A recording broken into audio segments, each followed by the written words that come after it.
What is going on with you guys tonight? The kettle, we did the iron the other day, so tonight I've got the kettle. I'm going to try diagnose this one to see exactly what kind of a problem it has. Is it fixable, or is something that you just throw away into the dustbin?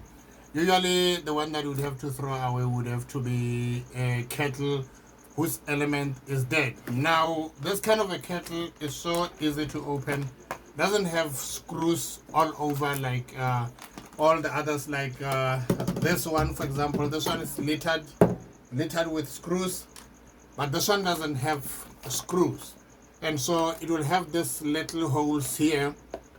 Even if you put your screwdriver inside, there is nothing inside. It's got about these are 4 holes, but there is nothing inside. But this one is so easy because what you do is you put your screwdriver inside here.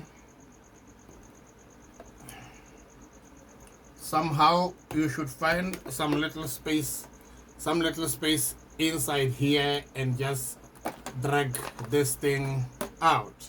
So we've got it open. This is our kettle.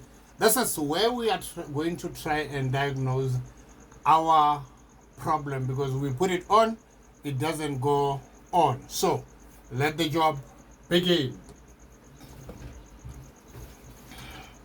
So as usual, what do? I pull out my best friend, my multimeter for diagnosing any problem with current flowing into the device and out of the device, or out of the device. And so as usual, I'm going to set my multimeter onto continuity. There it is on continuity. So it's going to give it this kind of a reading, and then, well, I'm going to put it like this. Then what I try to do with the connections, when I put them together, they are going to beep. It's giving us a beep and a reading. The moment you get them to touch together, it's going to give you a beep, and it's going to give you a reading. So what do? We want to check if current is going into and out of our product, which in this case is a kettle. But because I've got it open here, what you will see here is you've got the element. This is the element. So I'm going to shoot directly to the element and test the element to see if the element is working.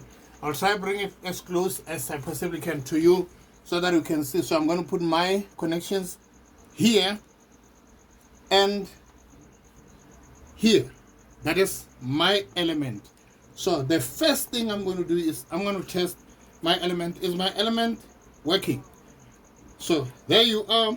I don't have a reading. I don't have a beeping sound that tells you that the element is dead. The element of this kettle is dead. So the kettle is good for nothing but for throwing away. But because I'm in the repair business, what do? I'm going to keep out, I'm going to take out these parts here because they are still alive. One possibility, if the element was working but I'm failing to get my continuity, my current flowing in through my cables and coming out, I would go and test the fuse. This is your fuse insulated with some white stuff there, and check if the fuse is. Many times the fuse dies, and you can always bypass the fuse. I will show you how we bypass the fuse.